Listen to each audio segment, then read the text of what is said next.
excelente dia para você. Hoje é terça-feira, dia 7 de maio de 2024. Você que nos vê aqui sempre no Bom Dia Ministro, já viu pela vinheta que hoje nós fomos promovidos. Nós estamos ao vivo, direto dos estúdios da EBC em Brasília e, como sempre, acompanhados de colegas de emissoras de rádio convidadas de norte a sul do país. Eu sou Karine Mello e não, você não se confundiu.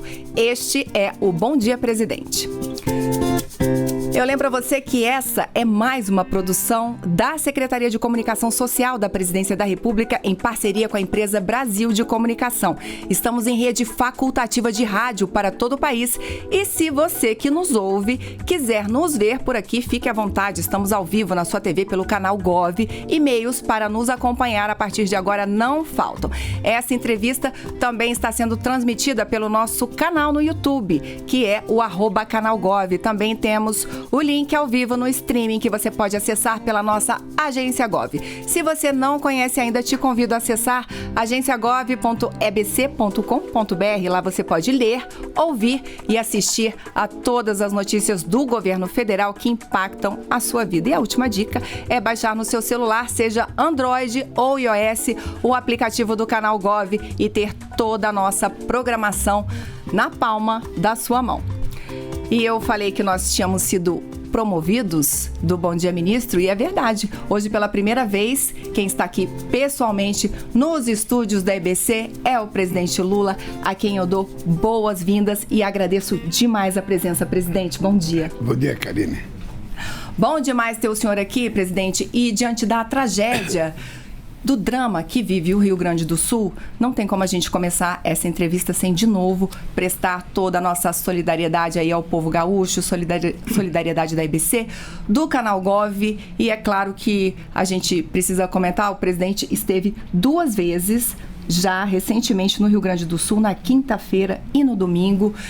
Pelo menos 11 ministros estiveram por lá, 2 deles estão aqui com a gente, ministro Rui Costa, ministro Paulo Pimenta também acompanhou essa entrevista aqui nos estúdios com a gente, estiveram com o senhor lá no Rio Grande do Sul. Muitos desafios, presidente, questões logísticas, questões de todo tipo, uma tragédia que a gente... acho que ninguém imaginou que o Brasil pudesse viver isso. Então, já chamo aqui para a nossa conversa, presidente, o Matheus Chu, da Rádio Gaúcha. Um abraço, Matheus. Obrigada pela presença e vamos começar com você. O áudio do Matheus está fechado. Matheus, vamos tentar ajustar seu áudio? Sim, vocês me ouvem agora? Agora sim, bom dia. Perfeito. Bom dia a todos, obrigado pelo convite. Bom dia ao presidente Lula e a todos os ministros que estão aí. Presidente, ontem à noite a Câmara dos Deputados já aprovou o decreto que o senhor assinou reconhecendo a calamidade no Rio Grande do Sul. A tendência é que o Senado o aprove hoje. Meu questionamento, o governo já tem pronta uma medida provisória para abrir um crédito extraordinário ao Rio Grande do Sul, já hoje ou ainda nesta semana. Eu gostaria de saber qual é o valor inicial dessa medida. O senhor mencionou ontem que virão várias medidas, né? Qual é o valor inicial dessa primeira? E se o dinheiro vai ser remetido diretamente ao governo do Estado, às prefeituras, ou se isso, num primeiro momento, vai ser administrado pelos ministérios, pelo governo federal? Olha, Matheus, primeiro bom dia. Eu quero começar também, Karine, dando a minha solidariedade ao povo gaúcho, porque não se esperava tanto sofrimento em tão pouco tempo para o povo gaúcho. Você está lembrado que nós tivemos no começo do ano passado uma seca imensa que envolveu quase 300 municípios, em que o governo federal, junto com o governo estadual, atuaram para minimizar o sofrimento da seca. Em setembro tivemos a questão do Vale do Taquari, em que foi uma coisa também jamais vista por qualquer pessoa que nasceu no Vale do Taquari, e o governo federal esteve presente, e agora que é uma tragédia climática que eu penso que ninguém imaginava a dimensão dela e que, pelo que todo mundo fala, ainda não acabou, porque a água está descendo, a água vai chegar em outros municípios, ou seja, e isso é muito grave. Então, o governo federal, eu estive lá 2 vezes, para dizer ao governador, dizer ao povo gaúcho, ao povo brasileiro, que nós estamos 100% comprometidos com a ajuda ao Estado do Rio Grande do Sul. Aliás, eu disse na minha fala no Rio Grande do Sul que o Brasil deve muito ao Rio Grande do Sul. O Rio Grande do Sul é um estado muito importante para o Brasil do ponto de vista artístico, do ponto de vista cultural, do ponto de vista do trabalho, do ponto de vista da nossa cultura. Ou seja, então, o que nós vamos fazer é devolver ao Rio Grande do Sul aquilo que ele merece que seja devolvido para ele poder tocar a vida. Então, não haverá falta de recurso, eu disse e vou repetir pela 4ª vez, não haverá falta de recurso para atender a necessidade do Rio Grande do Sul. Veja, ontem nós tomamos a primeira iniciativa e eu fiz questão de convidar o presidente da Câmara, o presidente do Senado, sabe, o Tribunal de Contas e a Suprema Corte para fazer com que a gente trabalhe de forma unitária em todos os poderes para que a gente não fique permitindo que a burocracia crie entraves para a gente facilitar o dinheiro.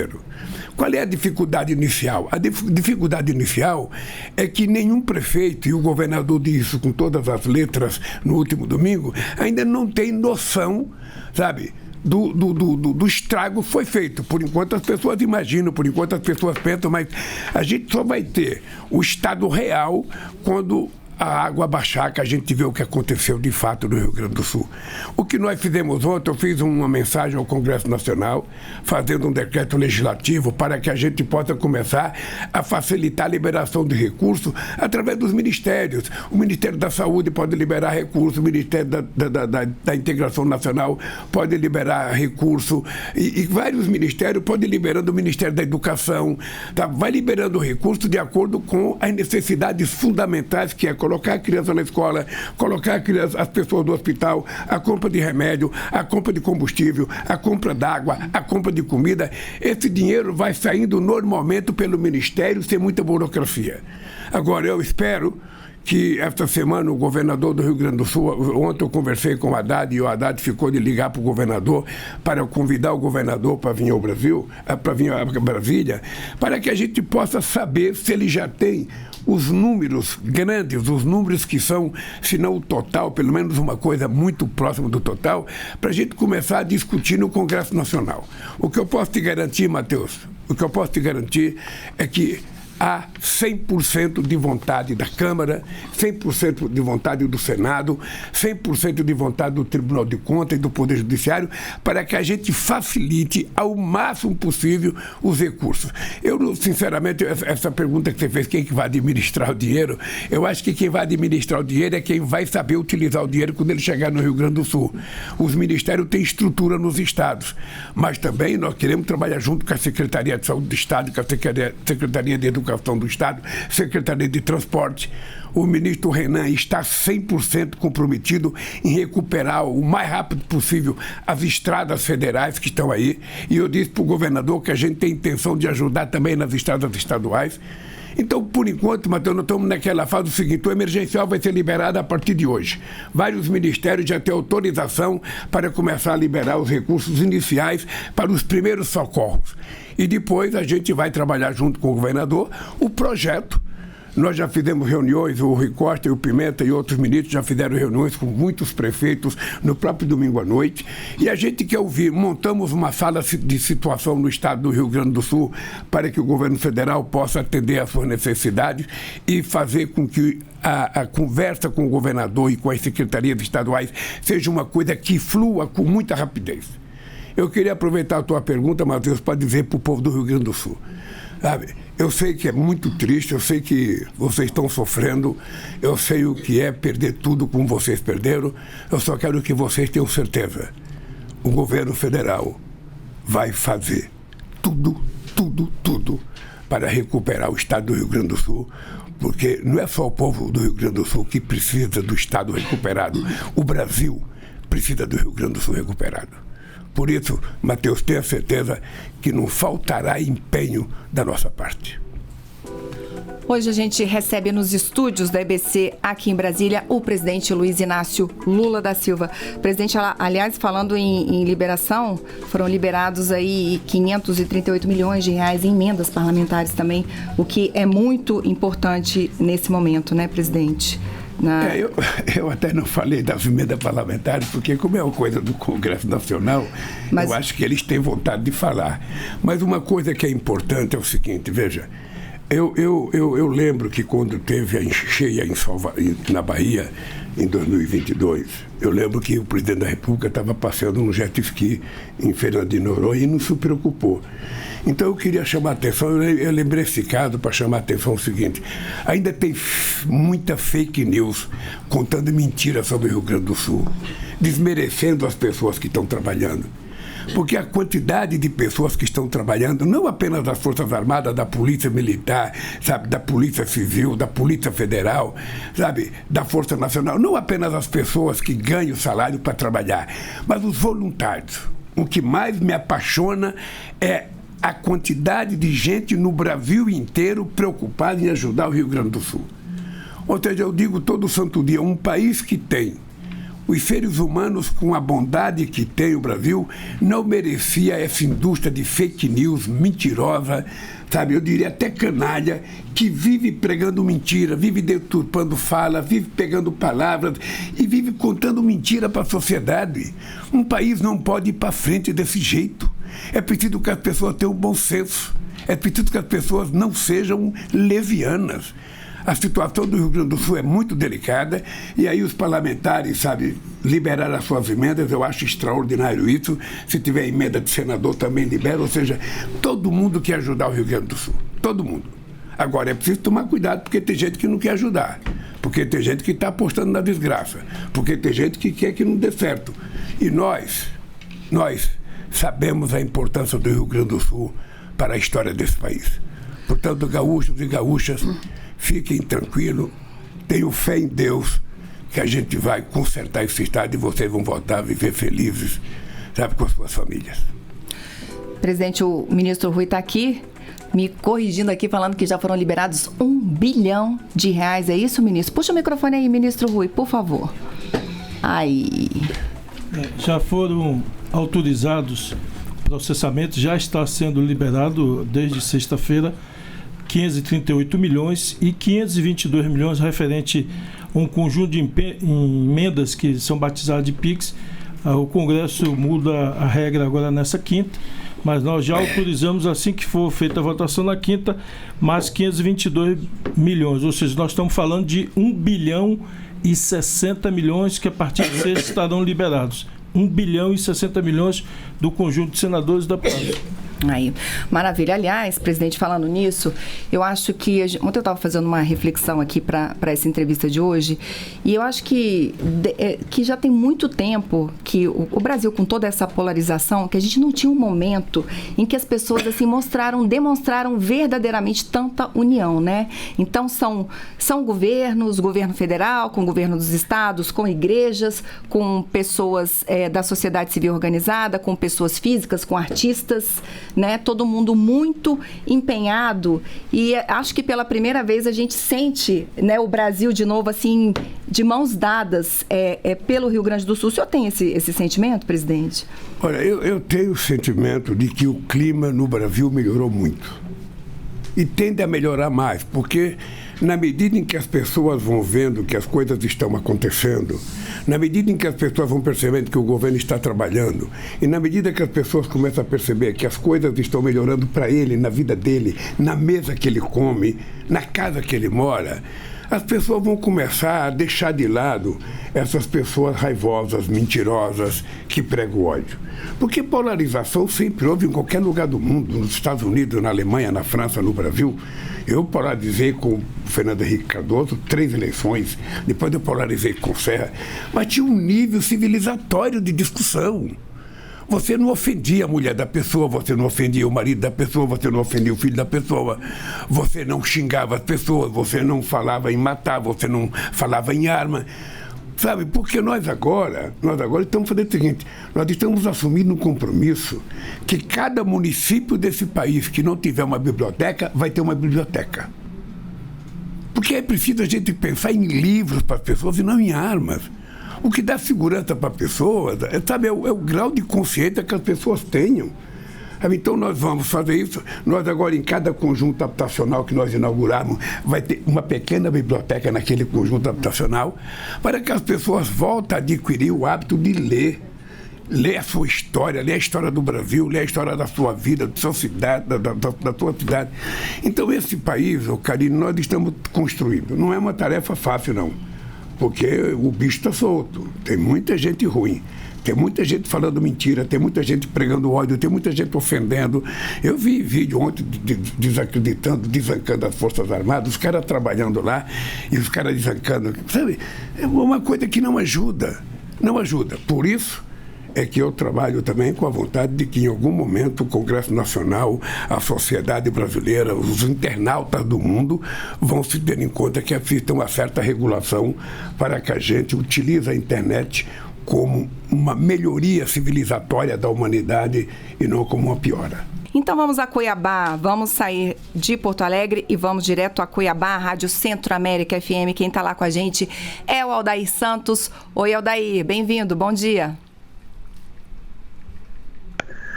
Olá, bom dia a vocês, bom dia a todos, bom dia, presidente. Aqui em Mato Grosso, presidente, economia tem sido a principal pauta do momento, não é? Principalmente agora, diante dessa tragédia, desse desafio do Rio Grande do Sul.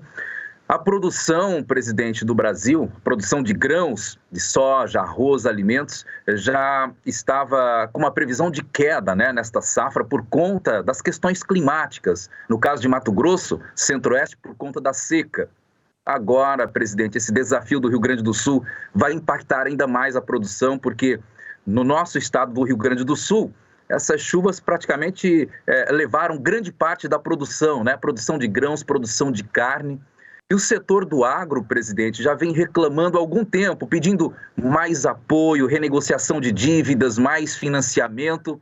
Setor econômico também, presidente, do comércio, não tem aceitado o fim da desoneração da folha e reclamam também de impactos por conta disso.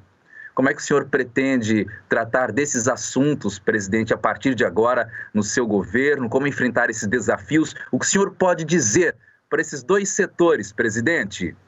Aldair, bom dia aos ouvintes da Rádio Centro-América e bom dia a você, Aldair. Aldair, eu primeiro queria que a gente levasse em conta um pouco quem é que está reclamando do agronegócio. Porque, veja, qualquer cidadão honesto do agronegócio vai reconhecer que nunca antes na história do Brasil houve um plano safra como o que nós fizemos 2023, 2024. E o que estamos preparando para 2024 e 2025. Então, veja, eu acho que as pessoas podem se queixar de alguma coisa, mas o agronegócio sabe perfeitamente bem que nunca eles foram tão bem atendidos e sabe mais ainda, sabe que de janeiro de 2023 a maio de 2024, nós já abrimos novos 106 mercados novos para a carne brasileira. Olha, meu Deus do céu, quando a gente tem uma produção de exportação, a gente também tem que levar em conta que às vezes a gente vende mais, a gente vende menos, mas isso é próprio da cultura, da relação entre estados, da necessidade de compra e de venda. Bom, com relação à questão do arroz e da produção gaúcha, eu já estou sentindo isso há algum tempo. Fiz uma reunião com o ministro Paulo Teixeira e com o ministro Fávaro sobre a questão do preço do arroz e do feijão, porque estavam caros. E eu disse que não era possível a gente continuar com o preço caro. Me alegaram que a área plantada estava diminuindo e que tinha um problema do atraso da colheita no Rio Grande do Sul. Agora, com a chuva, eu acho que nós atrasamos de vez a colheita do Rio Grande do Sul.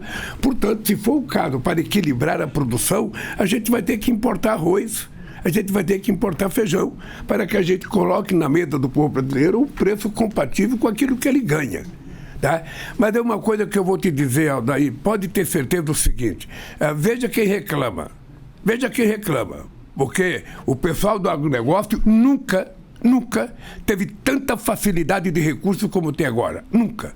Até dinheiro em dólar pelo BNDES nós emprestamos. Da mesma forma, o pequeno e médio produtor, através do Plano Safra, do Pronaf, o maior programa, sabe, também já realizado nesse país, e as coisas só tendem a melhorar.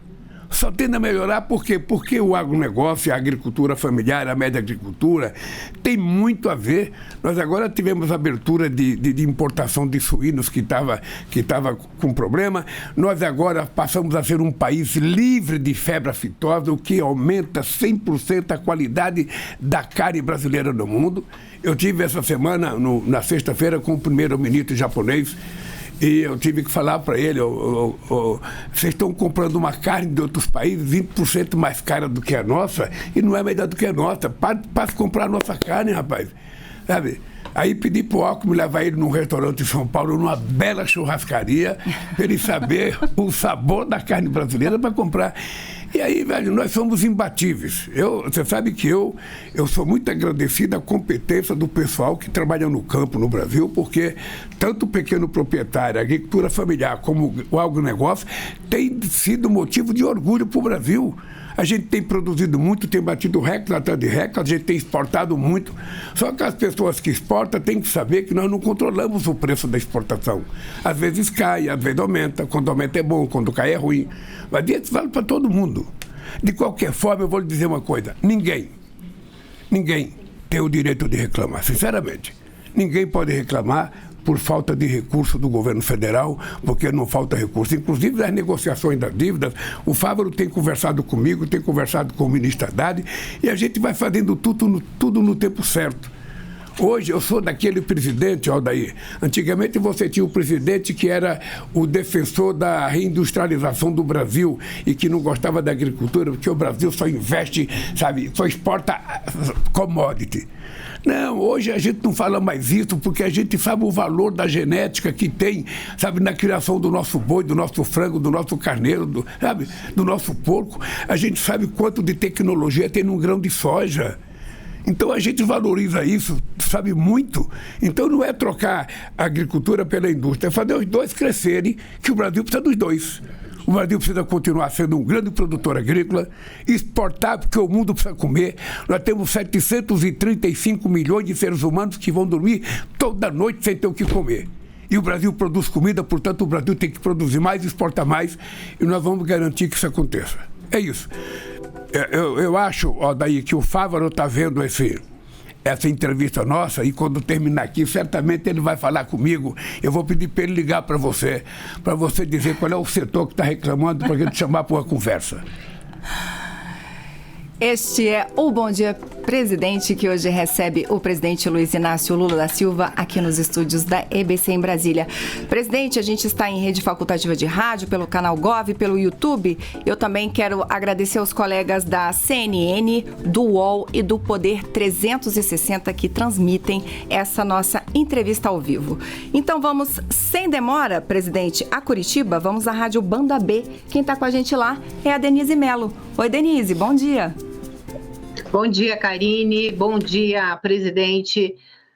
Eu estava ouvindo aqui essa questão da polarização. Infelizmente, aqui no Paraná é um estado extremamente polarizado e a gente espera do fundo do coração, presidente, que uma tragédia como essa, em que todos nós somos solidários no Rio Grande do Sul, faça com que o país volte a ser de fato um país único, com uma bandeira única, presidente. Eu gostaria de lhe perguntar aqui com relação, o que o senhor pode adiantar em relação ao pacote que vem aí pela frente sobre as medidas de economia, para estimular a economia. Tem aí talvez uma possibilidade de um crédito para quem tem cadastro único, para pessoas que possam empreender, obras em favelas. O que vem pela frente que o senhor pode adiantar para a gente com relação a estimular a economia, presidente? Denise, bom dia, ouvinte da Rádio Banda B de Curitiba, bom dia ao povo do estado do Paraná. Denise, primeiro nós somos um país único e nós somos um país de uma bandeira só. É importante não confundir a bandeira do Brasil com a bandeira de partidos. Quem não tem partido usa a bandeira do Brasil.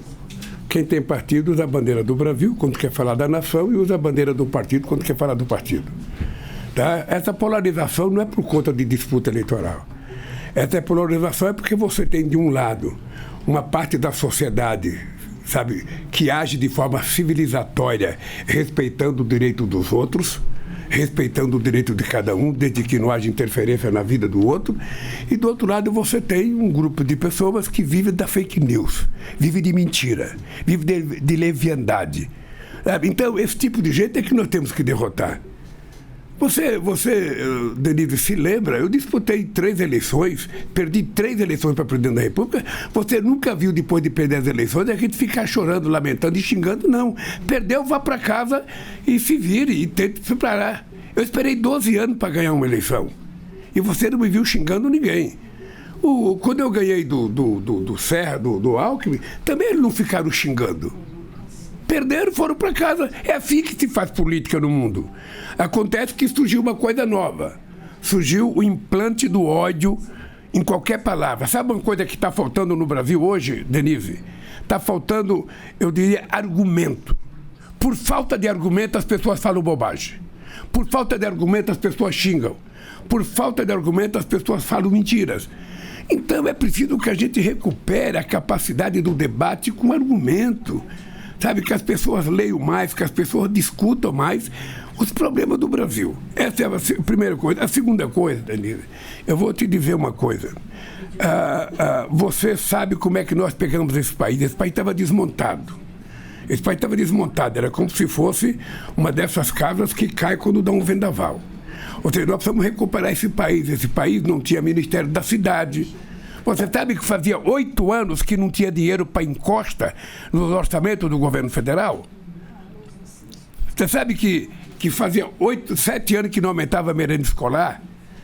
Você sabe que fazia tanto tempo que não aumentava o salário mínimo? Ou seja, nós estamos recuperamos o Ministério da Cidade, recuperamos o Ministério da Cultura, recriamos o Ministério da Pesca, recriamos o Ministério da Mulher, o Ministério dos Povos Indígenas, porque o Brasil precisa estar representado na sua totalidade. Não é meia dúzia de bem vestidos em Brasília que vão governar esse país. A gente tem que cuidar desse país. Dito isso, eu vou te dizer um negócio. A economia está indo bem, a inflação está controlada, a taxa de juros eu espero que continue caindo. Sabe, os investimentos estão acontecendo. Fazia dezenas de anos, Denise, que a gente não ouvia o anúncio que foi feito na Anfávia pela indústria automobilística. 129 bilhões de reais de investimento, a sua grande maioria até 2028. E uma parte dele até 2033. Ora, esse investimento a gente nunca tinha visto. O Slim, sabe, veio ao Brasil, que é o presidente da Claro, veio ao Brasil e anunciou a disposição de investir 40 bilhões de reais no Brasil, dos quais 17 a começar de ontem. Ora, então as coisas estão acontecendo. O Brasil foi o segundo país do mundo a receber investimento direto ano passado. Então, as coisas estão acontecendo no Brasil. Veja, a inflação está caindo, a fome está acabando, o salário mínimo está aumentando, a renda das pessoas está crescendo, o consumo voltou a crescer e o emprego voltou a crescer. O emprego voltou a crescer, que isso é bom. É a melhor política de distribuição de renda do mundo, é o crescimento do emprego, o crescimento do salário. E nós anunciamos, Denise, a maior política de crédito que esse país já ouviu. Eu vou repetir para as pessoas entenderem, porque eu criei esse slogan. Antes, na história do Brasil, foi anunciada uma política de crédito com a magnitude que nós anunciamos. Ou seja, é crédito até para o pequeno e médio catador de material reciclável na rua, é crédito que atinge a empregada doméstica, é crédito que vai atingir o pessoal da construção civil, porque nós estamos abrindo crédito para as pessoas de classe média, Denise, que não querem comprar uma casa Minha Vida, que não querem comprar uma casa pequena e querem comprar uma casa maior, pois nós vamos fazer crédito para a construção civil, eu acho que vai ser uma coisa extraordinária. E nós abrimos crédito para os pequenos e médios empreendedores individuais nesse país. Ou seja, vai ter crédito. E mais ainda, nós fizemos um RED cambial. Ou seja, para que as pessoas que queiram fazer investimento no Brasil não tenham medo por causa da oscilação cambial. Nós criamos um seguro para isso. Então, Denise, isso nunca foi feito na história do Brasil. E mais ainda, nós conseguimos aprovar uma política tributária que há 40 anos o Brasil estava esperando. E veja o milagre. O meu partido só tem 70 deputados. O Congresso Nacional tem 513 deputados. O meu partido só tem 9 senadores. O Senado tem 81. E nós conseguimos aprovar uma reforma tributária com deputados e senadores, os contra e ao favor. Isso que é importante na democracia, Denise, isso que é sagrado. Então, Denise, é importante eu estar falando com o Estado do Paraná para dizer o seguinte: eu vou muito ao Paraná nesse meu mandato. Você pode ficar certo que eu vou muito ao meu mandato. E eu vou tentar diminuir essa polarização, porque a gente não pode continuar polarizado entre a mentira e a verdade. A verdade tem que vencer. A mentira tem que ser destruída. Sabe? As pessoas que mentem não merecem credibilidade, não merecem respeito. O cara precisa aprender a falar olhando no olho das pessoas e dizendo aquilo que é verdade. As pessoas não podem contar mentiras sobre a desgraça dos outros. E o Paraná é um estado extremamente importante para o Brasil. Muito, mas muito importante. Possivelmente quem mora no Paraná não tem a dimensão da importância que o Brasil dá ao estado do Paraná. E a gente só consegue perceber isso quando a gente é presidente da República ou quando a gente está no governo federal, que a gente fica medindo o crescimento de cada estado, a renda de cada estado, a qualidade de vida de cada estado. Portanto, o povo do Paraná, Denise, pode ficar tranquilo que da nossa parte não tem polarização, sabe, que prejudica o povo brasileiro, porque o povo brasileiro é a razão pela qual a gente governa esse país. Presidente, o senhor tem dito com muita frequência que agora é tempo de colher, né? Que o senhor plantou e agora é tempo de colher. O senhor apresentou números aí agora e eu queria saber como é que o senhor fica com essa colheita, porque essa colheita depende de muita coisa, né, presidente? Esse ano, por exemplo, a gente vai ter eleições, o Congresso entra em recesso branco e algumas coisas dependem do Congresso, outras coisas dependem dos estados, né? O governo federal vai aí tomando as medidas, mas depende de muitas variáveis. Como é que o senhor fica com essa colheita, nessa ansiedade de colher logo e esse tempo de espera da política? Então, só antes de responder essa pergunta, Karine, esse negócio da gente tentar trabalhar junto com a Câmara e com o Senado, por isso que eu convidei os dois presidentes para ir comigo para o Rio Grande do Sul, é porque a gente não pode permitir que, por conta do processo eleitoral deste ano, a gente possa prejudicar algum município. Sabe? A política e as eleições de 2024 não pode ser um pretexto para a gente prejudicar o município que está precisando de ajuda no Rio Grande do Sul. E é por isso que a gente tem que estar com a Câmara e com o Senado junto, trabalhando junto, compartilhando as coisas, para que todo mundo faça de comum acordo o melhor para resolver o problema dessa crise e outras crises que porventura a gente tenha. É uma coisa. O problema da colheita, Denise, é o seguinte: todo mundo que faz política sabe o seguinte: quando você ganha uma eleição, você tem um compromisso. Tá? Você tem um compromisso programático. Eu tenho um compromisso programático. Eu tenho um compromisso programático de reduzir, de zerar o pagamento de imposto de renda para as pessoas que ganham até R$5.000, e vai acontecer antes do final do meu mandato, de aumentar o salário mínimo todo ano, e está acontecendo, de melhorar o Bolsa Família, que está acontecendo, de acabar com a fome, que está acontecendo. Mas veja, quando você encontra uma casa desarrumada, o que as pessoas não contam, quando o Haddad vier aqui, você pergunta para o Haddad. Amanhã. Você pergunta para o Haddad, ou seja, o que ele encontrou na contabilidade brasileira. O governo passado utilizou R$300 bilhões na perspectiva de ganhar as eleições. Fazer de isenção, de exoneração, distribuindo dinheiro na perspectiva de ganhar as eleições. É por isso que quando perdeu, entrou em crise. Tá? Então, esse país que nós encontramos destroçado, nós tivemos que preparar a terra, preparar direitinho, adubar a terra, fazer as covinhas e plantar as coisas. E nós plantamos. E agora, por que eu digo que é a época da colheita? É porque no primeiro ano, o povo não te cobra nada. Você acabou de ganhar as eleições, o povo sabe que você está arrumando a casa. Porque todo mundo que muda de casa sabe que é assim, quando a gente chega na casa tem que arrumar. Agora o povo começa a falar, e o meu? E eu tenho dito para eles, vocês têm o direito de cobrar, porque eu prometi. Eu não esqueço uma palavra que eu falei durante a campanha do que eu quero fazer para o povo brasileiro. Primeiro eu disse que eu não queria governar, eu queria cuidar do povo. Cuidar. Cuidar de cada mulher, de cada homem, de cada negro, de cada branco, de cada indígena, de cada criança. Cuidar. Porque se você utilizar a palavra cuidar, você está falando diretamente para as pessoas. Se você fala governar, você está falando de uma forma tão ampla que as pessoas mais humildes não se sentem contempladas, porque normalmente, nos governos desse país, historicamente, o povo pobre não entrava no orçamento. Quando vai discutir o total de dinheiro, o que tem que gastar, o povo pobre não entrava. E agora entra. Agora nós queremos saber a parte do povo pobre. É por isso que tem muitos programas sociais, muito programa para a juventude. Carina, eu vou lhe contar uma coisa que nós vamos escolher. Nós acabamos de anunciar um programa chamado Pé de Meia. Nós descobrimos que, segundo os dados do IBGE, que quase 500 mil pessoas, entre adolescentes de 14 e mais anos, desistiram do ensino médio porque tinha que trabalhar em casa para ajudar a família. Aí nós ficamos pensando, se uma criança de 14 ou 15 anos é obrigada a parar de estudar para trabalhar em casa, o que será do futuro dessa criança? E o que é que nós fizemos, Karine? O que é que nós fizemos? Nós criamos um programa chamado Pé de Meia. Nós vamos dar uma bolsa que no total é o seguinte: a pessoa vai receber no primeiro ano R$200 por mês durante 10 meses. E no final, se ele tiver 80% de comparecimento nas aulas e se ele passou de ano, ele vai receber mais 1.000. Então, 10 de 200 são 2.000, mais uma de 1.000 são 3.000 no primeiro ano. No segundo ano, a mesma coisa. Nós vamos dar mais 10 parcelas de 2.000 e mais uma de 1.000 se ele tiver comparecido 80% e passar de ano. E no terceiro ano, a mesma coisa. Quando chegar no final do ano, ele pode ter 9.000 na poupança. Por que nós estamos fazendo isso? Para evitar que esse jovem deixe de estudar, para levar esse jovem à perspectiva de um futuro, a ter uma esperança. Porque se a gente não fizer investimento na educação agora, a gente vai ter que gastar dinheiro fazendo cadeia o ano que vem, arrumando mais policial, fazendo mais cadeia, mais prisão.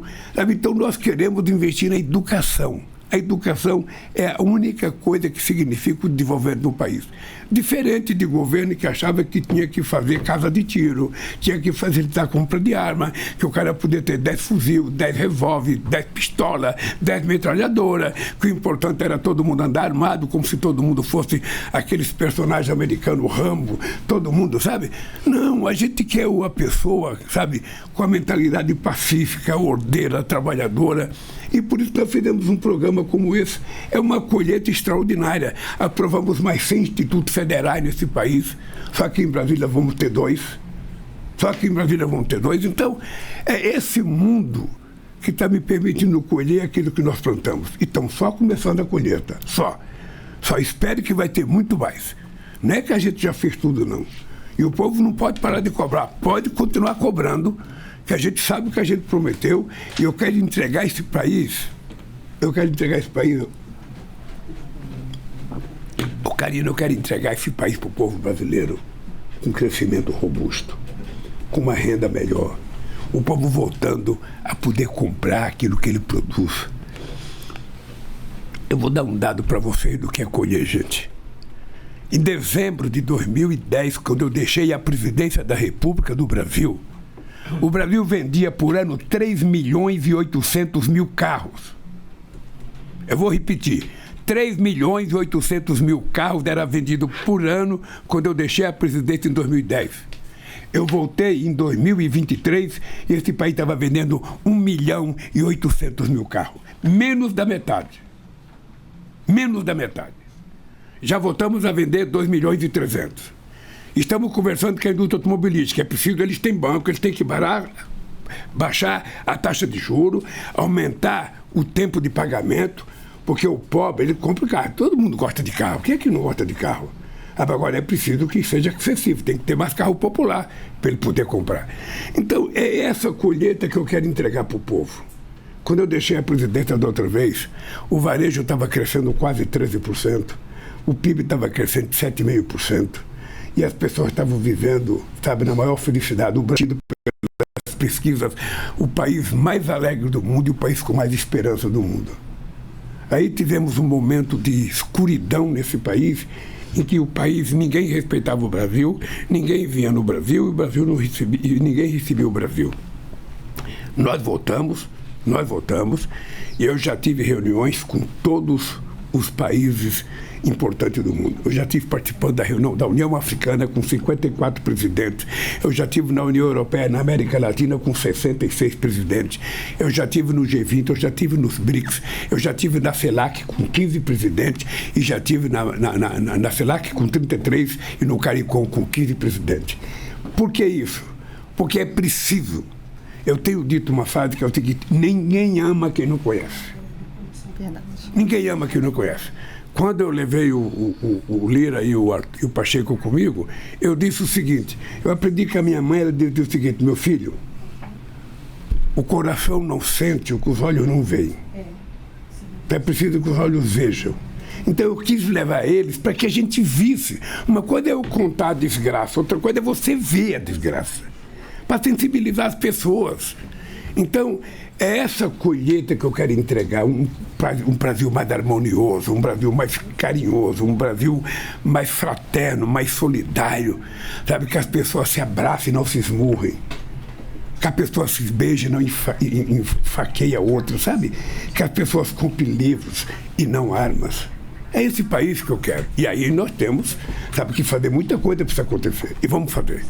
Eu tenho certeza, Karine, que nós vamos entregar o país. Aliás, vocês podem assumir um compromisso comigo já, que na semana que eu for anteceder a saída da presidência, terminar meu mandato, vocês virem aqui me entrevistar para prestar contas para vocês do que nós fizemos. Aliás, eu vou dizer uma coisa para vocês que é importante vocês saberem. Nunca antes na história do Brasil, um presidente da República registrou em cartório tudo que ele fez.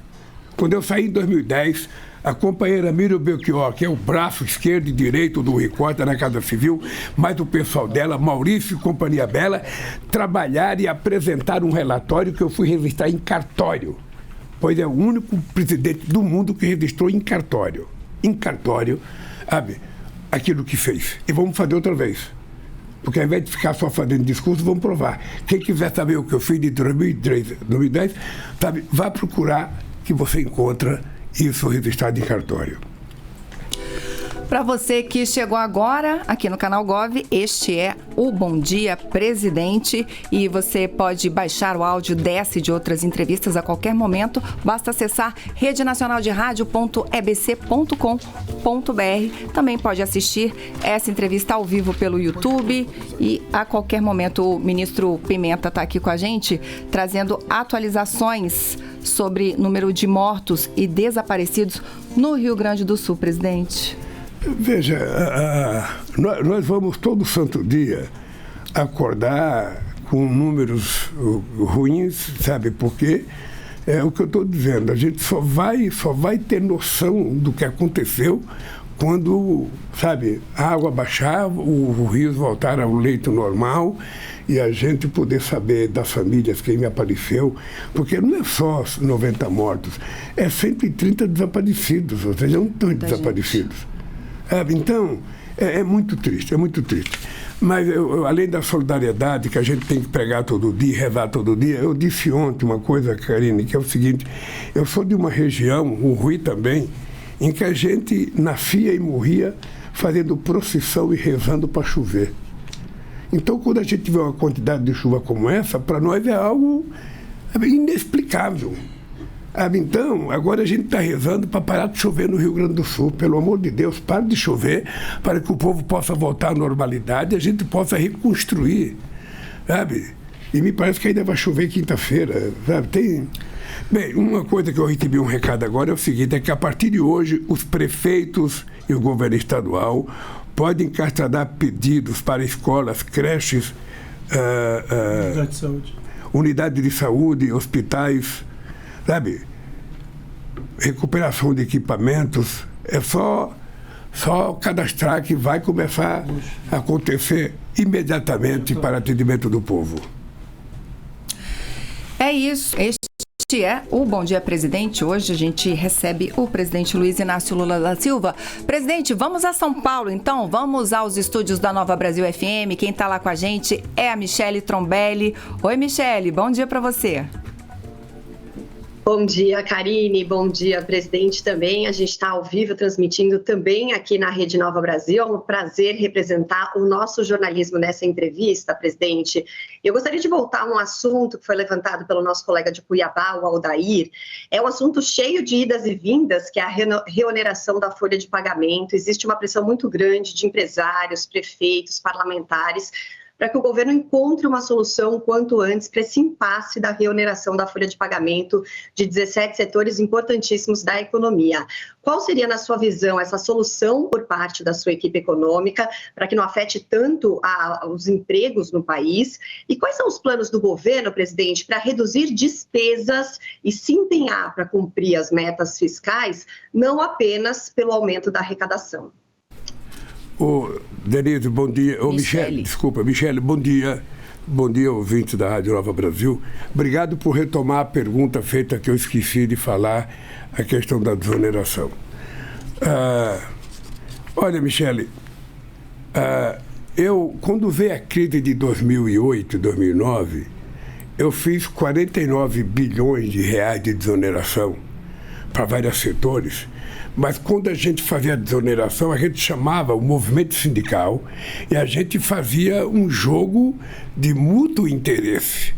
Ou seja, o empresário quer reduzir o que ele paga, ele vai transformar isso em empregos novos, ele vai transformar isso em aumento de salário, ele vai transformar isso em estabilidade, porque só a desoneração do jeito que eles querem é só para aumentar o lucro.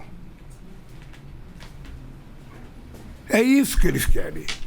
E nós queremos que tenha contrapartida. Eu falei esta semana com o presidente do Senado. É importante que tenha uma contrapartida. Eu quero desoneração para quê? Só para aumentar meu lucro? Eu quero desoneração para aumentar o salário dos trabalhadores? Eu quero desoneração para manter a estabilidade dos trabalhadores? Então, quando nós entramos na Suprema Corte para que a gente suspendesse a desoneração, o objetivo é sentar na mesa e negociar. E cada empresário diga o que vai fazer.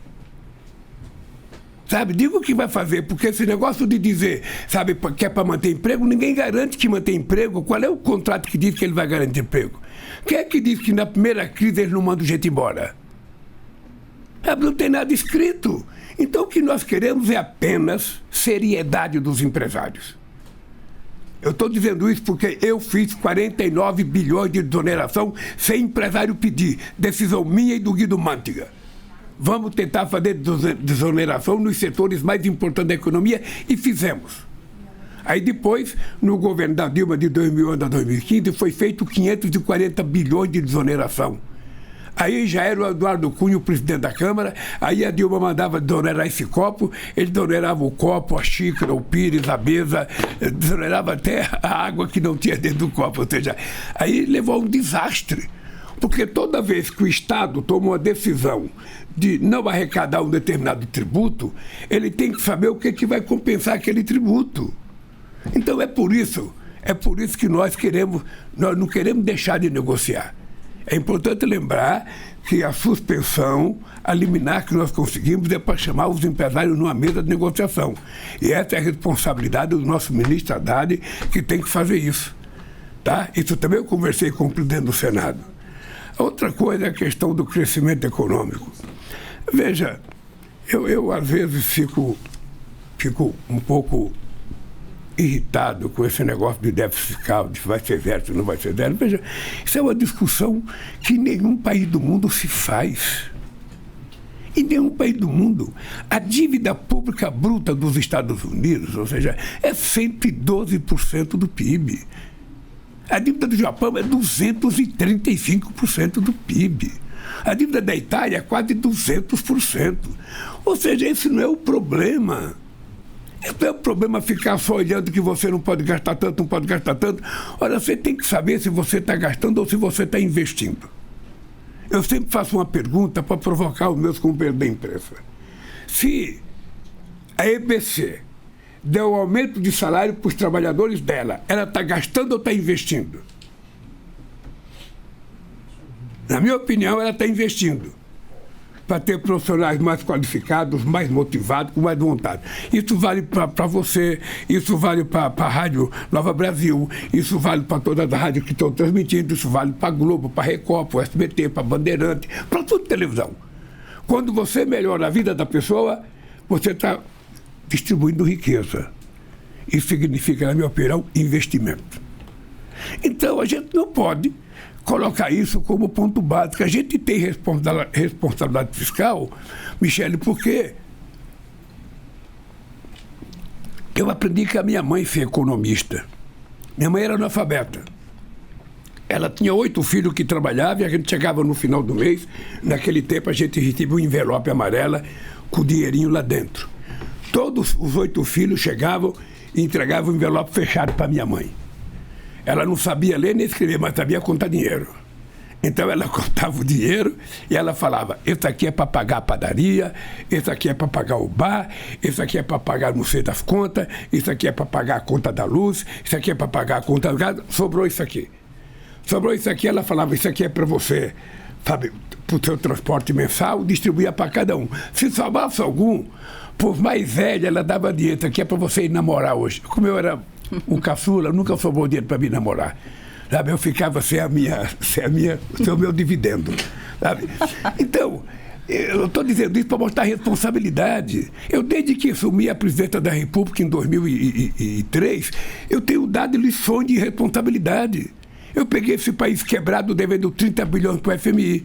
O companheiro Fernando Henrique Cardoso, o ministro da Fazenda Delmalan, tinha que receber todo ano 2 economistas do FMI para vir ver a contabilidade do Brasil. O Brasil ficava chorando por dinheiro para fechar a conta. Eu tomei posse devendo 30 bilhões, não tinha dinheiro para comprar, para pagar nossas importações. Eu paguei 30 bilhões para o FMI, depois emprestei 15 bilhões para o FMI e depois fizemos uma reserva de 370 bilhões de dólares. Então ninguém me fala em responsabilidade, porque essa eu tenho demais. Ninguém me fala, eu tenho responsabilidade porque foi assim que eu fui criado, assim eu criei meus filhos e assim eu quero governar o Brasil. Quero cuidar desse país, tendo responsabilidade. Eu não vou gastar nunca mais do que o que eu preciso gastar. Mas se eu tiver que gastar para construir um ativo novo, eu estou fazendo que nem um empresário que tem um mercado mais promissor. O empresário, quando tem um mercado mais promissor, ele vai no banco, ele faz uma dívida, faz a fábrica crescer, aumenta a produção e vai vender o seu produto e paga a sua dívida. Ora, se o governo tiver que gastar dinheiro para fazer um ativo novo, alguma coisa nova, que aumenta o patrimônio do país, qual é o problema? Nenhum. E o que eu não posso é ficar com o sistema financeiro todo santo dia, só olhando o déficit fiscal e não olha o déficit social. Olha as pessoas que estão desempregadas, que estão dormindo na rua, que estão passando fome. Pare de olhar só para o seu cofre. Pare de olhar só para a sua conta bancária. Olhe para o povo. Então é isso que às vezes eu fico irritado, sabe, quando eu vejo muita notícia, déficit fiscal, sabe? É uma discussão inócua para um país sério como o país governado por mim e governado pela Dilma.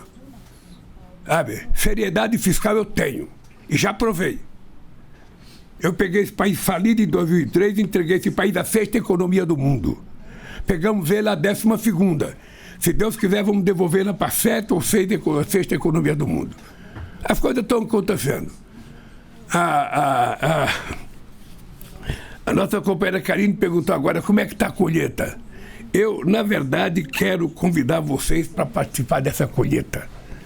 Sabe? Quero que vocês acompanhem mensalmente ou cada 3 meses. O Pimenta pode vir aqui com o ministro para prestar conta de cada coisa. Se tem uma coisa, o Rui Costa presta conta do PAC, porque o PAC tem 1 trilhão e 700 bilhões de investimento. 1 trilhão e 700 bilhões de investimento entre o governo federal, sabe, iniciativa privada e financiamento. Sabe, então nós vamos fazer esse país acontecer. Pode estar certo que você vai viver num país melhor, mais bem cuidado, mais bem tratado e mais feliz. Aonde, sabe, como diz a música gaúcha, eu acho música chamada Céu, Sol, Sul, onde tudo que se planta dá e só o amor floresce. É esse país que eu quero construir. Essa música é do Leonardo, do Rio Grande do Sul, chamada Céu, Sol, Sul. Tá aí, este é o Bom Dia Presidente, hoje com o presidente Luiz Inácio Lula da Silva, ao vivinho, aqui nos estúdios da EBC em Brasília. O presidente, vamos tentar retomar o contato com Belo Horizonte, vamos à Rádio Itatiaia, quem está com a gente lá é a Kátia Pereira. Oi, Kátia, ótimo dia para você. Para você também, Karine, bom dia, presidente Lula. Presidente, a ministra Marina Silva, ainda voltando a falar do contexto das chuvas no Rio Grande do Sul, ela disse que na Eco 92 foi estabelecida uma série de medidas para minimizarem os efeitos das mudanças climáticas. Só que em 32 anos praticamente nada foi feito. Por que o Brasil não fez o papel dele, não fez a parte dele? Não é o Brasil que não fez, o mundo não fez. É importante, Kátia, ter claro o seguinte. Eu vou lhe dar um dado. Eu participei da COP15 em Copenhague em 2009. Naquela COP15, ficou acertado que os países ricos iriam dar 100 bilhões de dólares por ano para que os países que têm floresta em pé, para que o país que tem muita floresta pudesse conservar e para que a gente pudesse descarbonizar a economia. Se você pegar isso como modelo, você vai perceber o seguinte: o dinheiro não saiu. Mesmo assim, nós estamos, esse ano, nesse primeiro quatrimestre, já diminuímos o desmatamento na Amazônia mais 42%. Mesmo assim, nós estamos recuperando 40 milhões de terra degradada nesse país com a iniciativa privada.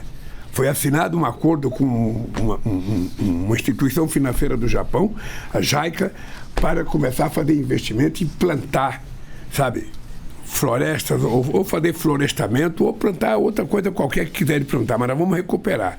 Numa demonstração de que o Brasil está sendo o único país do mundo cumprindo com aquilo que a gente propõe. O Brasil, Cátia, é o país que tem a maior quantidade de energia renovável no mundo. 90% da nossa energia elétrica é renovável. Seja hídrica, seja eólica, seja solar, seja biomassa. E agora vai entrar o hidrogênio, que está sendo montado, investimentos em vários estados, que eu espero que seja uma saída muito importante para isso. Então o Brasil está cuidando. Eu fiz uma reunião esses dias, nunca tinha acontecido no Brasil, com todos os biomas brasileiros, até o Pampas, a Caatinga, o Cerrado, a Mata Atlântica, o Pantanal e a Amazônia, para que a gente comece a discutir, envolvimento dos brasileiros com esses biomas. Eu até tive com o presidente da Embratur, o companheiro Freixo, e vou discutir com o nosso ministro de Turismo. Nós precisamos começar a incentivar essa meninada, do centro-sul do país, das capitais, a visitar esses biomas. Ou seja, nós brasileiros passamos por cima para ir para Miami todo dia e não descemos para conhecer a Amazônia. Vamos conhecer o encontro das águas no Rio Negro e os Solimões, quando formam o Amazonas. Vamos conhecer a riqueza da biodiversidade da Amazônia. Então nós precisamos fazer pacote de turismo para as pessoas de fazer uma visita, para as pessoas conhecerem, porque eu volto a repetir, a gente não ama aquilo que a gente não conhece. Então é preciso as pessoas conhecerem a Amazônia, as pessoas visitar os estados da Amazônia, visitar não a capital, mas entrar nas reservas florestais, conhecer os nossos povos indígenas, conhecer os nossos quilombolas, para a gente poder fazer esse país dar um salto de qualidade. A Marina tem razão. Talvez o país que mais tenha cuidado, do seu país somos nós. Talvez nenhum país esteja preocupado com a questão da transição climática e da transição energética como o Brasil. E nós temos um compromisso que está de pé. E não foi um compromisso de lei, foi um compromisso assumido por nós, que até 2030 a gente vai ter desmatamento zero na Amazônia. Agora, presta atenção. Ter desmatamento zero na Amazônia não é só manter árvores em pé, é cuidar do povo que está embaixo dela. É cuidar do povo ribeirinho, é cuidar dos indígenas, é cuidar dos pescadores, é cuidar dos extrativistas, cuidar de 28 milhões que moram ali. Esse é o nosso compromisso. E, portanto, eu vou dizer uma coisa, tem poucos países no mundo tratando a questão climática com a seriedade que o Brasil está tratando, porque nós compreendemos que essa transição energética ela vai permitir que o Brasil, no segundo quarto do século XXI, possa dar um salto de qualidade, não apenas na descarbonização da economia, mas também no desenvolvimento do nosso povo. E já que o senhor falou em Amazônia, presidente, vamos à Rádio Nacional da Amazônia, vamos falar com a Amazônia, Altos Solimões, Rádio Nacional de Brasília, todo mundo em rede. E a gente está com a craque da Amazônia, que é a Mara Régia. Oi, Mara, bom dia para você, bem-vinda. Oh, muito bom dia, que prazer participar dessa entrevista coletiva. Bom dia, presidente, que honra vê-lo aí nos estúdios da nossa EBC, pilotando esses microfones que levam a nossa voz até o Rizinho do Anfrísio, aí, ministro Paulo Pimenta, o senhor que sempre se refere àquele povo que batiza até a população com o nome das pessoas que aqui trabalham, ainda mais eu, que carrego o Régia, né, a flor símbolo da Amazônia no nome. Então, é um prazer do tamanho dessa Amazônia, né? E eu aqui, enquanto aguardava a oportunidade de falar com o nosso presidente, eu me senti um pouco na pele de Chico Mendes, porque não sei se o presidente vai lembrar, mas nos anos 80 ele foi lhe procurar lá no sindicato para falar da criação do Partido dos Trabalhadores no Acre, e o senhor em plena ditadura ali vivendo aquele transe, e aí mandou que ele esperasse. Aí chegou a hora da gente lhe ver pilotando as ondas sonoras da nossa Rádio Nacional, e inclusive eu tenho certeza que o senhor não pode deixar de fazer uma visita aos nossos transmissores, o povo do rodeador que leva a nossa voz para o mundo. Aliás, as ondas curtas são realmente a nossa força. E eu tenho aqui a prova disso junto ao povo justamente do Rio Grande do Sul. Aqui, o Rafael Roto nos mandou um recado dizendo: aqui do Rio Grande do Sul, região central do estado, no momento terrível que nós estamos vivendo devido às enchentes, sem luz, sem água, sem internet, com meu bom e velho companheiro, sintonizo a Rádio Nacional em ondas curtas, bem no momento em que o comunicador falava justamente de força para o nosso povo e da previsão do tempo, porque nós estamos vivendo assim uma pane, né? Agora, eu gostaria muito de também registrar aqui essa potência que nos leva a falar simultaneamente para os 9 estados da Amazônia Legal, né? Dizer que um grande amigo seu, como uma flecha, acaba de mandar um WhatsApp aqui com uma pergunta, presidente.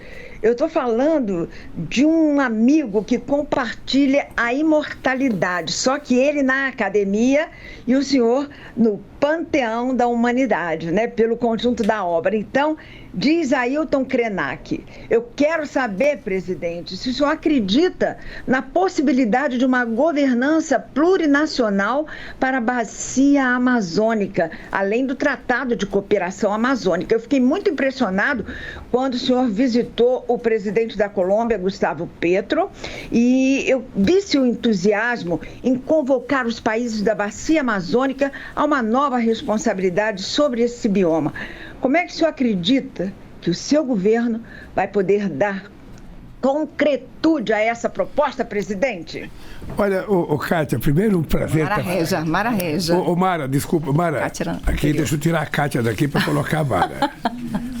Mara, primeiro um prazer imenso estar falando com você e falando com os ouvintes da Rádio Nacional da Amazônia. Eu tenho pedido para o Pimenta me levar na rádio, mas ele nunca leva. Nunca leva. Deixa eu te falar uma coisa, Mara. Primeiro, eu queria dizer que é uma coisa maravilhosa ver o Krenak fazendo uma pergunta para mim através de você. Você sabe que o Krenak é o primeiro indígena brasileiro a fazer parte da Academia Brasileira de Letras.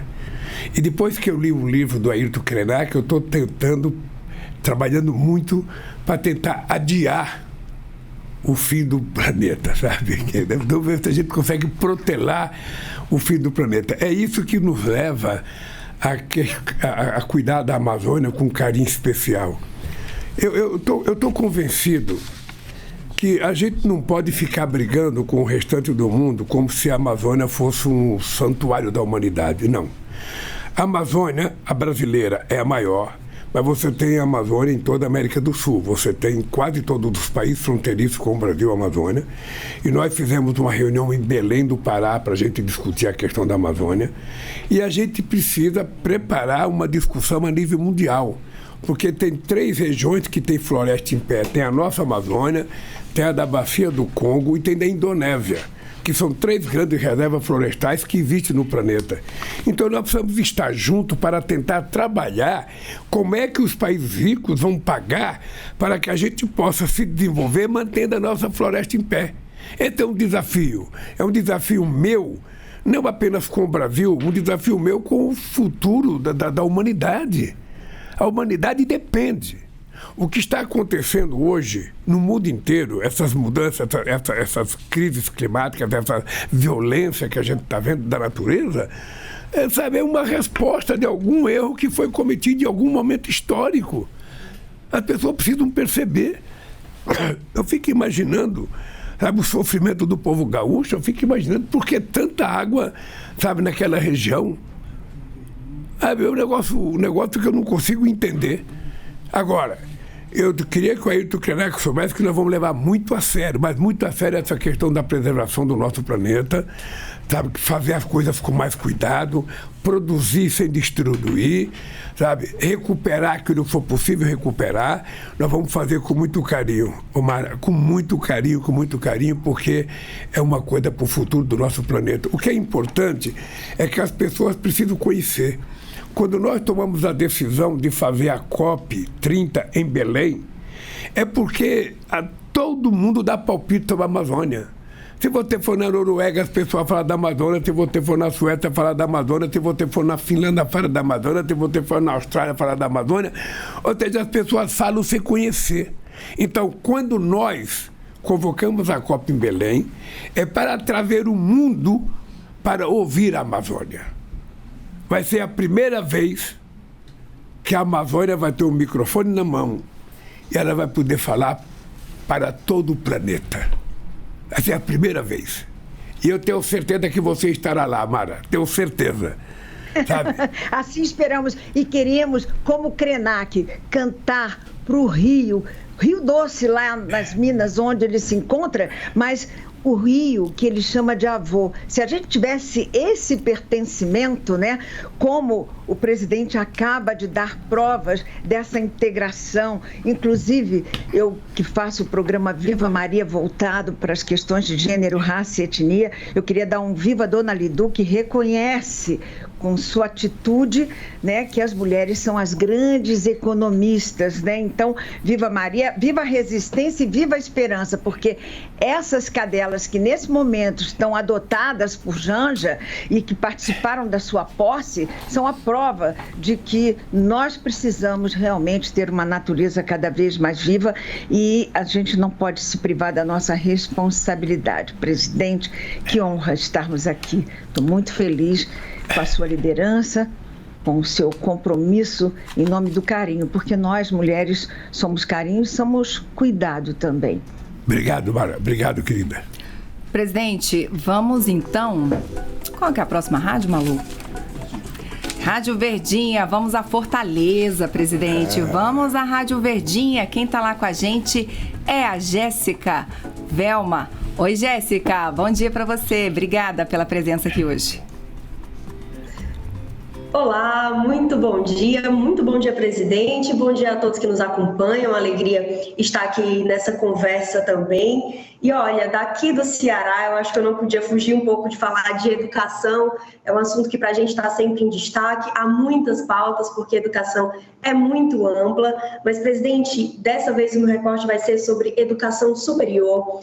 As 2 primeiras gestões do senhor têm marcos históricos na educação, através do ProUni, do FIES, da expansão das escolas técnicas, e assim, são várias, né? E agora a gente está num momento em que há servidores das universidades federais e professores em greve, há um prejuízo imenso no desenvolvimento do nosso ensino superior, da ciência em relação a isso. Então, eu gostaria de saber se o senhor tem dialogado com o ministro da Educação, Camilo Santana, se já há indicativos de saída para solucionar esse impasse com as categorias.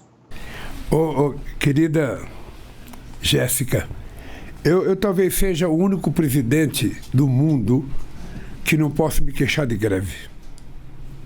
Porque eu nasci na greve. Eu sou filho, pai, irmão, tio das greves. Então eu sempre acho que os trabalhadores têm o direito de se manifestar. O que é importante é que a gente, antes de chegar as vias de fato, que é a greve, que é o instrumento mais forte dos trabalhadores, é que a gente tente negociar o máximo possível. Eu posso te garantir que o Camilo está preocupado, ele quer a negociação o mais rápido possível. A nossa companheira Esther, a companheira que está cuidando da negociação, junto com o companheiro Feijó, que é um companheiro muito preparado, porque fui dirigente da CUT, porque foi presidente do Sindicato de São Bernardo do Campo, onde eu fui presidente também. Está todo mundo querendo negociar. Mas negociação é sempre assim. Eu pedia 10, sabe, e me ofereciam 2, eu não queria. Mas entre 10 e 2, tem 3, tem 4, tem 5, tem 6. É sempre possível encontrar um número que você possa, se não satisfazer 100% das pessoas, mas atender. Porque as pessoas sabem que também para atender é preciso que tenha recurso para fazer o atendimento. E o dinheiro, o governo federal não produz dinheiro, ele arrecada. Arrecada de quem? Do povo. E a gente precisa devolver para o povo em forma de benefício. Uma delas é o salário também. Eu considero o salário um benefício, considero o salário o pagamento justo pelo trabalho prestado. Então nós vamos fazer um acordo. A mim não me encanta, sabe, ver parte da educação de greve. Eu tenho que inaugurar muitas escolas técnicas, eu tenho que, sabe, visitar a universidade, e eu quero que os professores, quero que os funcionários estejam tranquilos.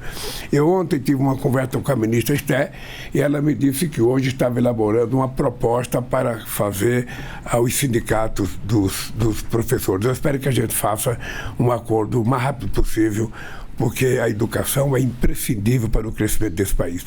Mas eu queria aproveitar já essa tua pergunta para dar os parabéns ao povo do Ceará. Ontem eu vi uma matéria não. Primeiro é o consórcio do Nordeste, que tomou uma atitude dos 10 governadores do Nordeste, sabe, para fazer arrecadação para o Rio Grande do Sul. E eu vi no Ceará um pequeno empresário fazendo arrecadação, sabe, lotando o caminhão. Eu sinceramente, eu fico muito emocionado de ver a grandeza do povo brasileiro. Você tem a parte medíocre, aquela parte nervosa, raivosa, que fala muita bobagem, mas você tem uma maioria de gente boa, do coração bom, solidária, pessoas que querem contribuir. Então, mais uma vez, o nosso querido Nordeste está de parabéns pelo esforço para ajudar o Estado irmão do Rio Grande do Sul. Obrigado pela pergunta, Jéssica.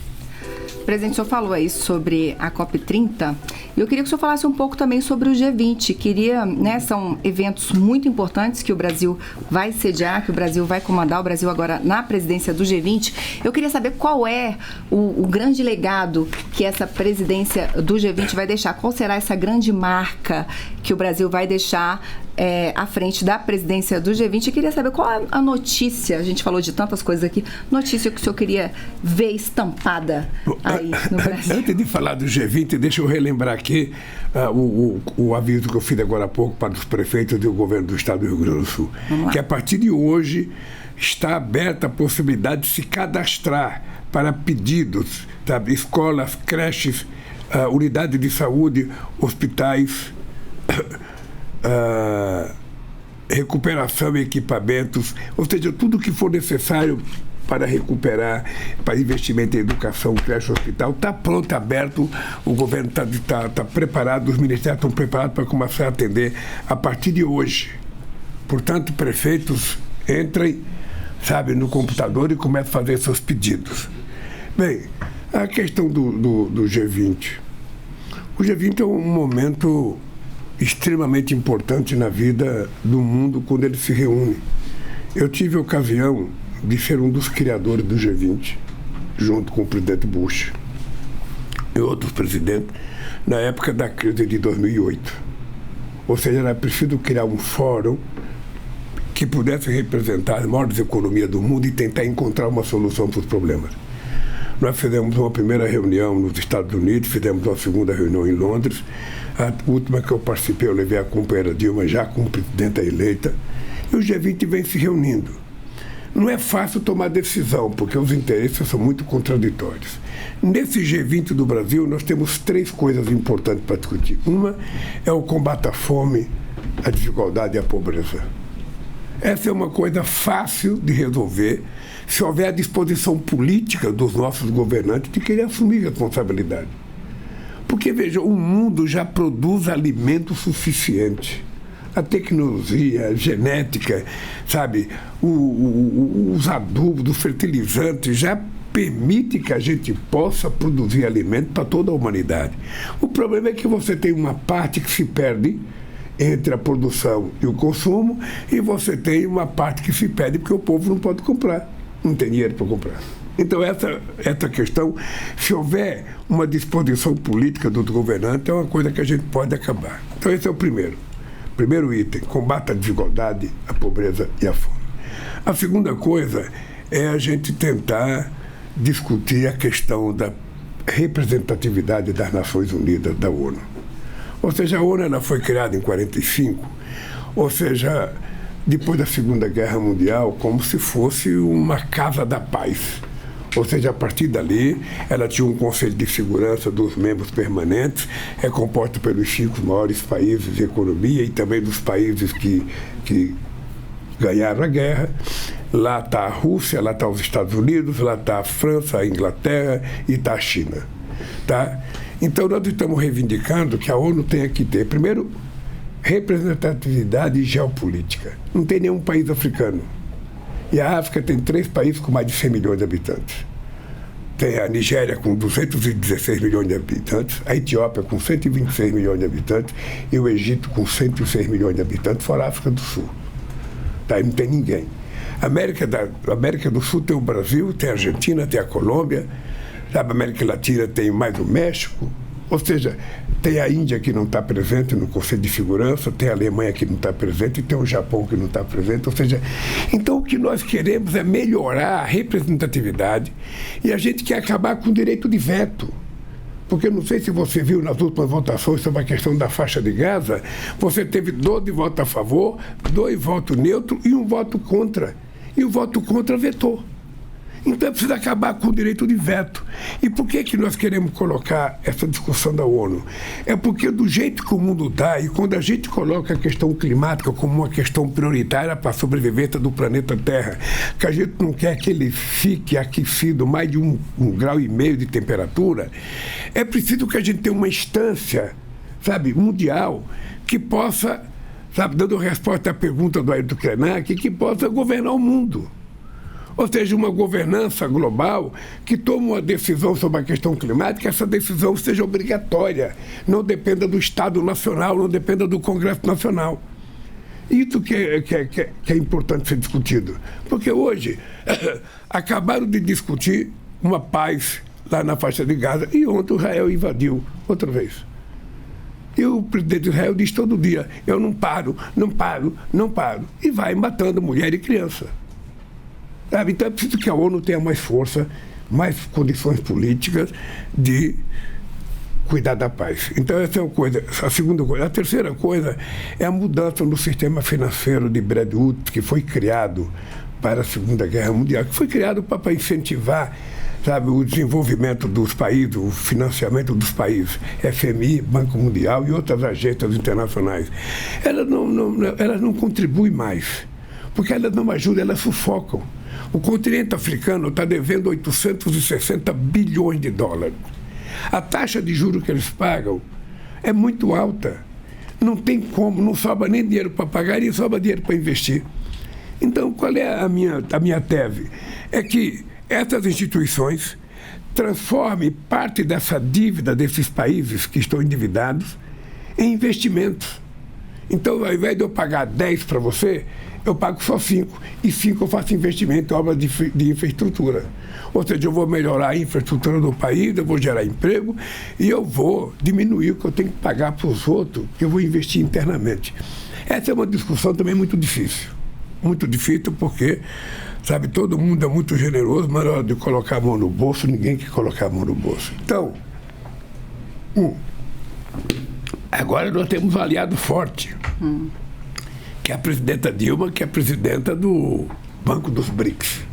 Portanto, ela agora pode vir aqui e dizer para o FMI que tem que mudar, dizer para o Banco Mundial que tem que mudar. Vamos ver. Vamos ver se ela vai melhorar ou se o banco captou ela. Sabe? Então, essa vai ser a prova de fogo da Dilma. Ou seja, a Dilminha, sabe, que foi para o Banco Mundial, virou financista ou ela ainda continua pensando em cuidar dos interesses do povo brasileiro? Eu acho que a Dilma vai ajudar nesse debate. vai ajudar bem. E há uma certa sensibilidade. Uma certa sensibilidade com relação à realidade mundial. O mundo não pode ficar assim. O mundo não pode. É muita guerra, é muita luta, é muita discórdia, é muita fome, sabe? São as pessoas tentando, sabe, viajar para outro país, os americanos proibindo os hispânicos de ir para lá, a Europa proibindo os africanos de ir para lá. Ou seja, o mundo... Por que as pessoas viajam? As pessoas viajam, as pessoas trocam de país, porque nós somos nômades. Nós nascemos para comer, sabe, todo dia, almoçar, jantar, e nós ficamos procurando raiz. A gente vai onde está. Nós éramos que nem os animais são hoje. Então, o mundo, na hora que o cara quer trabalhar, na hora que o cara quer comer, na hora que o cara quer ganhar o dinheiro, o cara olha, quem é que pode me oferecer essa oportunidade? É a Europa, eu quero ir para a Europa. E aí o cara vai de barco, morre no meio do mar, afoga, vai para Cuba, sai de Cuba para pegar um barco para ir para Miami, morre no meio do caminho, sai de El Salvador, sai de Honduras, sai da Guatemala, sai do México, sai do Brasil. Tem muita gente do Brasil que vai para o México para poder atravessar aquela fronteira e às vezes morre. Por que as pessoas vão? Porque as pessoas querem uma chance. As pessoas querem trabalhar. As pessoas querem ganhar dinheiro, querem cuidar da sua família. Então a gente pode resolver isso mantendo condições das pessoas sobreviver no seu país. É isso. Por isso que nós temos que ajudar. E eu sou favorável que a gente crie um novo mecanismo de financiamento. Eu espero que nesse G20 a gente possa fazer essas 3 coisas. Cuidar da ONU, cuidar da fome e da desigualdade e a gente cuidar das instituições financeiras. Se isso acontecer, a gente pode acreditar que a gente vai ter daqui a alguns anos um mundo mais humanista, mais solidário, mais fraterno. Sabe? Porque eu não sei se você sabe, Karine, nós estamos virando um pouco algoritmos. Totalmente. Tem muita gente que não fala mais, que é o celular que fala por ele, que é o algoritmo que fala por ele. As pessoas ficam enraivecidas toda hora, porque as pessoas, sabe, querem ver notícia da manhã, 3 horas a hora que acorda, querem ver notícia meia-noite a hora que vão dormir, sabe? Então, eu, sinceramente, as pessoas que fazem assim não vivem muito tranquilo. Eu tenho uma lógica na minha vida. A hora que eu saio do trabalho, 8 horas da noite, que eu vou para minha casa, eu não quero telefonema. A não ser que tenha uma coisa extremamente grave, me liga. Eu não posso fazer nada. O que adianta me ligar às 10 horas da noite e falar, presidente, vai sair uma matéria contra o senhor em tal jornal? Para que eu quero saber? Eu não vou pedir para o jornal, eu não vou ligar, eu não vou evitar essa matéria, então deixa sair. Eu fico com raiva quando eu ler. Então não precisa me dar raiva antes. O cara que fala isso é só para você não dormir. Aí o cara liga para fazer uma intriga. Tal ministro fez tal coisa, tal deputado falou tal coisa. Deixa eu falar, eu não vou falar com ele, eu não vou pedir para ele pedir desculpa. Por que você tem que saber? Por que eu tenho... Gente, eu quero deitar com a minha cabeça tranquila. Então quando eu levanto 5h30 da manhã, eu vou fazer ginástica, eu não quero saber de notícia. Não quero saber de notícia, eu quero fazer minha ginástica. Quando der 8 horas que o mundo começar a funcionar aqui no Brasil, eu falo com todo mundo, telefono para todo mundo, discuto com todo mundo. Mas eu tenho uma hora que é minha. Tem uma hora que é minha que eu quero me respeitar. Sabe? Então eu não virei um seguidor dos algoritmos. O senhor acompanha a rede social? Não. Tem muita gente que acompanha para mim, mas eu não acompanho. Eu acho que as pessoas que acompanham sofrem demais. Sofre. Eu vejo a coitada da Janja, sabe, quando um cachorro morre, quando alguém atropela um cachorro, ela fica muito chateada, fica muito deprimida. Eu falo, pelo amor de Deus, Janja, sabe, não precisa fazer assim. Eu chego no escritório, está crispinando nervoso, porque saiu isso, saiu tal coisa, porque tal fulano falou tal coisa, eles estão denunciando tal coisa. Ou seja, se a gente vai ficar preocupado com a cretinice, sabe, que predominou nas redes sociais, que eu nem chamo de rede social, chamo de rede digital. Sabe? Tem muito mais de maldade do que de bondade. Então as pessoas gostam de ver nisso. O Rui Costa está nisso aqui desde que nós chegamos aqui. Então eu estou dando aquilo. O Pimenta não larga do dele. Aqui fica todo mundo. Nós estamos falando daqui, só eu e você para nós, porque eles não estão nem prestando atenção. Sabe? Outro dia eu fui na reunião do diretório do PT, a Gleisi Hoffmann estava falando, 27 dirigentes com o celular na mão. Eu falei, Gleisi, você está falando para quem? O pessoal está no celular, pô, é melhor você ficar em casa e fazer um zap, sabe? Então, sabe, é um processo de educação que eu tenho. Eu não vou virar dependente digital. Eu só quero saber das coisas que eu posso ajudar a resolver. Então, sabe, eu não quero saber de tudo. Até meu cérebro não pode processar tudo e nenhum cérebro processa tudo. Então, eu só quero saber o que é importante. Eu tenho uma tese de um amigo meu, o Vicentinho, que é o seguinte: o importante é o principal, o resto é secundário. Então, me conte só o principal, o secundário fica para você. Sabe? Quem governa não pode. Quem governa não pode encher a cabeça de coisa que não tem importância. Não pode, sinceramente não pode. Eu só quero saber o seguinte: tem problema que eu posso resolver, coloque na mesa. Tem problema que eu não posso resolver, vamos levar para o Papa, vamos levar para Deus, vamos levar, porque é assim que é o mundo. Mas eu queria, Karine, dizer para você que eu estou satisfeito. O Pimenta ter me dado essa primeira oportunidade, depois de 8 anos na presidência do governo passado, mais um mês agora, primeira vez que eu tenho a chance de vir numa emissora. Mas eu acho extremamente importante, porque você sabe que eu acho que o rádio ainda tem uma importância extraordinária, sabe? Porque as companheiras que estão em casa, muitas vezes fazendo o trabalho doméstico, sabe? Ela está com o radinho ligado, ouvindo alguma coisa. Ela não está com o computador na frente dela, não está com o celular, ela está, sabe, vendo uma notícia de rádio. Por isso é importante falar. Eu quero dar os parabéns à IBC. Espero que vocês tenham todo o sucesso do mundo. E espero que um dia eu leia a notícia que a IBC é o instrumento de comunicação mais importante que foi criado, sabe, desse país. Tá? Por isso, vamos trabalhar. Simpatia você tem de monte. Obrigada, competência também. Então, querida, eu fico desejando a todos vocês toda a sorte do mundo, gente. Vamos que vamos. Vamos botar fé que esse país vai para frente. Não tem como. Eu digo, todo dia eu falo para ela, é o seguinte, ó. Bote na cabeça, mesmo que dê tudo errado, vai dar tudo certo. Amém. Amém. A maré está tão favorável. A maré está tão favorável que eu digo para Dada é o seguinte: mesmo que dê tudo errado, vai dar tudo certo. Porque eu acredito nisso. Eu olho, eu sou uma pessoa que eu presto muita atenção nas coisas. Não sei se você percebeu que eu tenho a orelha caída porque eu escuto mais do que falo. Diferente do Pimenta, que fala mais do que ouve. Então, eu converso com muita gente. Veja, não faz muito tempo eu recebi aqui no meu gabinete a diretora-geral do FMI, que nunca gostaram do Brasil. O Brasil era um país. Agora não, agora vem aqui, sabe, tratando a gente muito bem, porque o Brasil está ótimo, porque o Brasil precisa. Em janeiro do ano passado, eu encontrei com ela na China. Na China não, no Japão, em Hiroshima. E ela falou: presidente, porque a economia do Brasil está mal, acho que vai crescer 0,7. Eu falei: queria dizer uma coisa, a senhora não conhece o Brasil. Nós vamos crescer mais do que isso. E crescemos 3%. Tá? Agora, outra vez, eu falei para ela: não faça previsão equivocada, porque o Brasil vai te surpreender outra vez. Nós vamos crescer mais esse ano. E o ano que vem vamos crescer um pouco mais. E 2006 vamos crescer um pouco mais. Tá? É isso que vai acontecer no Brasil. É isso que vai acontecer. O Brasil vai crescer esse ano, vai crescer o ano que vem, vai crescer o outro ano, vai ter aumento do salário mínimo sempre, vai crescer a renda do pessoal. Nos governos passados, 87% dos acordos salariais eram feitos abaixo da inflação. Muito abaixo da inflação.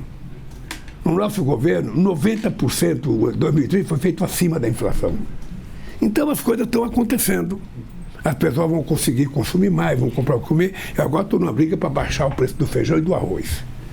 Porque está caro e com essa chuva no Rio Grande do Sul, possivelmente encareça mais. A Bahia, sabe, nós precisamos financiar a produção de arroz em outros estados que não tem de plantar arroz, porque se tem uma coisa que não pode estar caro, é o arroz e o feijão. E para quem gosta de carne, um pedacinho de carne. Nós nordestinos gostamos muito de carne, não é só gaúcho que gosta de carne. Nordestino não tem hábito de comer salada, mas come carne. Bode, cabrito, preá e vai por aí afora, sabe? Então obrigado, Karine, obrigado aos companheiros da IBC pelo carinho. Espero que eu tenha dado as informações necessárias às respostas. companheiro. Presidente, a gente que agradece. Boa sorte na sua missão. Quero agradecer a todos os colegas de rádio, a parceria da SECOM com o presidente Lula e da IBC vem de longa data. Então, presidente, a gente sabe o seu carinho por rádio. Fique à vontade, venha mais conversar com a gente, com as rádios. Eu tenho certeza que hoje os colegas ficaram muito felizes. É um luxo a gente ter aqui toda semana um ministro e agora um presidente da República à disposição das rádios para perguntarem o que quiserem. Né? Isso diz muito, né, sobre o tempo que a gente está vivendo e ainda bem nós jornalistas que fomos tão desacreditados, descredibilizados, né? A gente tem aqui toda semana um ministro do governo falando aqui com a gente, com as rádios, o que quiserem. Agora o senhor pessoalmente aqui é realmente uma grande oportunidade. Eu agradeço muito e espero já fica aqui o convite para sempre que o senhor tiver um tempinho passar aqui. Obrigada, viu? Obrigado. E para quem acompanhou a gente até agora, eu agradeço muito também a audiência. Já fica o convite aqui. Amanhã é dia de Bom Dia Ministro e quem estará aqui com a gente é o ministro da Fazenda, Fernando Haddad. A gente se vê a partir das 8 horas da manhã. Mais uma vez, obrigada, colegas. Todo mundo ficou com a gente até aqui. Quem assina os trabalhos técnicos aqui pela rádio é Reinaldo dos Santos. A gente se vê amanhã.